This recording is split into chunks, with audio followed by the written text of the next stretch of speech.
is the big moment that everyone's been waiting for, the return of the SuperGrafx. Madou Granzort is the second game for the SuperGrafx platform, arriving a mere 5 months after the previous game for the SuperGrafx.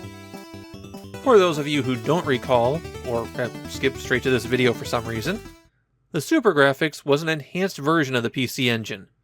Kind of the PC Engine Pro, or PCI, or New PC Engine, or a fourth game platform revision whose name I can't come up with. There were two primary differences between the standard PC Engine and the SuperGrafx. The SuperGrafx added a second graphics processing unit, and it had a bit more memory. All this for a mere 15,000 yen over the base PC Engine unit. Of course, that extra power would go to waste if there weren't any games, and there weren't any games. Like I said, Madou Granzort is the second. It's truly mysterious why the SuperGrafx is one of the biggest flops in video game history. Madou Granzort started out as a television cartoon series. One of those that was popular with the elementary school kids, and was pretty much forgotten once the series was off the air. The premise of the show is weirdly complicated, but the gist of it is a young boy gets access to a giant magical robot, and uses it to fight the villains of the week along with companions who also get their own toys, giant robots. The most notable thing about the show from our perspective is that the characters were designed by Red, the same character designers who created PC Genjin and the characters in Tengai Makyo. Not that any of that's really on display in the game, but hey, there is at least a connection. This SuperGrafx game is the only game that Madou Granzort got.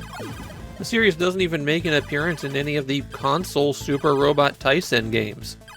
A giant robot show has to be really forgotten for that to happen. The plot of the game is... oh, hey, there is no plot. The manual just tells you about the show. And the ending is amazingly generic. You complete the 7 stages of the game, and then all you get is a credit roll. But hey, maybe the game itself is worth playing, right? The way that this works is that for every stage, your goal is to reach the end of it and get to a boss. Stages start out as a straightforward path, but as the game progresses, they become larger and more complicated. The later stages almost feel like Euro platformers when it comes to sprawling out in all directions. Button 1 jumps and button 2 attacks.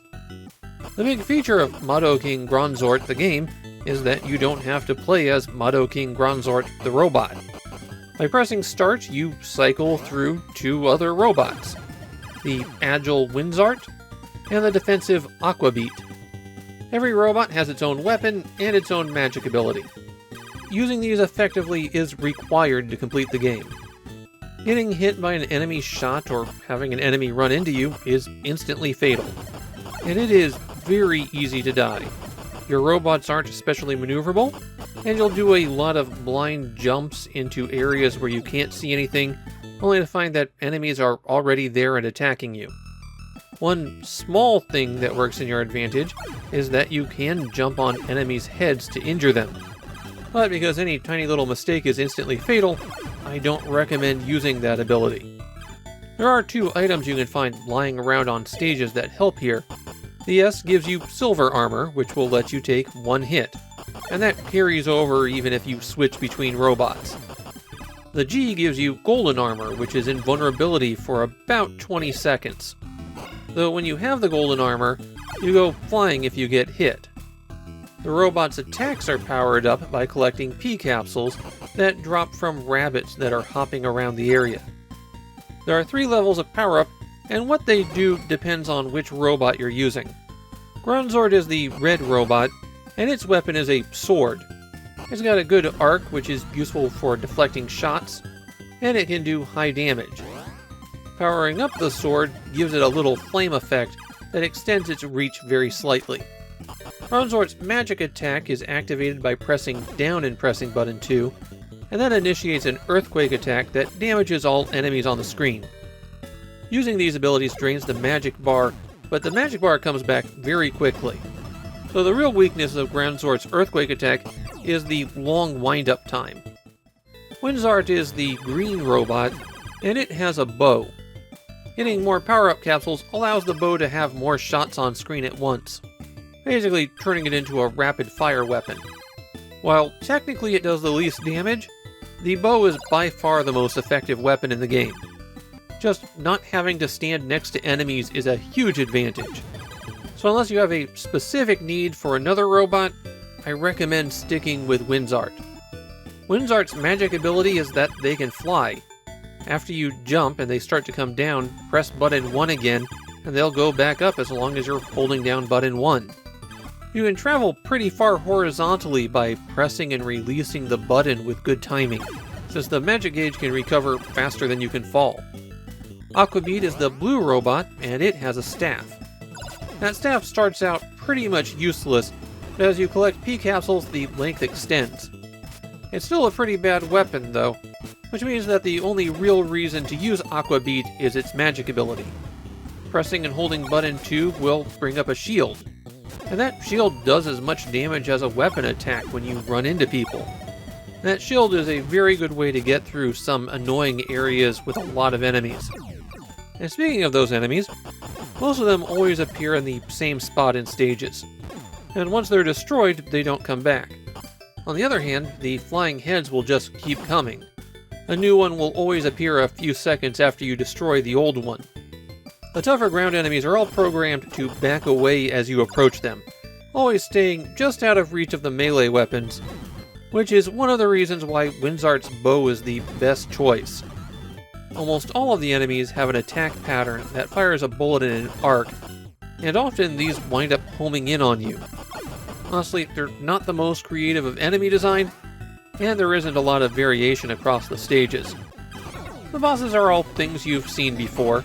You've got a big guy who charges at you, a snake monster where you have to shoot its head, and a guy who drops rocks on you. If you run out of lives, well, tough luck, there are no continues, go back to the beginning. However, starting from the second stage, the slightest amount of exploration with Granzort's flying ability will lead you to enormous piles of extra lives. You'll just go into a corner and there'll be 4 extra lives sitting around. The count gets to be a bit absurd. Of course, this is a game that's fond of killing you instantly, without warning, and without many options for avoiding it. So it's really easy to burn through those extra lives until you develop techniques to get through the tough sections. For the most part, Japanese players don't seem to be very fond of Madou Granzort, though I did come across one lone person who called it a masterpiece, but they were the only person who had anything positive to say. My own feeling is that I think this is the worst of the SuperGrafx games. If everything worked perfectly the way they intended, then it would still be a pretty generic action game. But the character switching makes the title character worthless, the level design is pointlessly cruel, enemy and power-up placement is unfair, and they seem to have tried to spackle over all of that by throwing a mountain of extra lives at you. Madou Granzort is not the worst game out there, but it's one that feels half-baked. It almost feels like they rushed it out the door too soon, and that's pretty bad when it's the second game for a 5-month-old game console.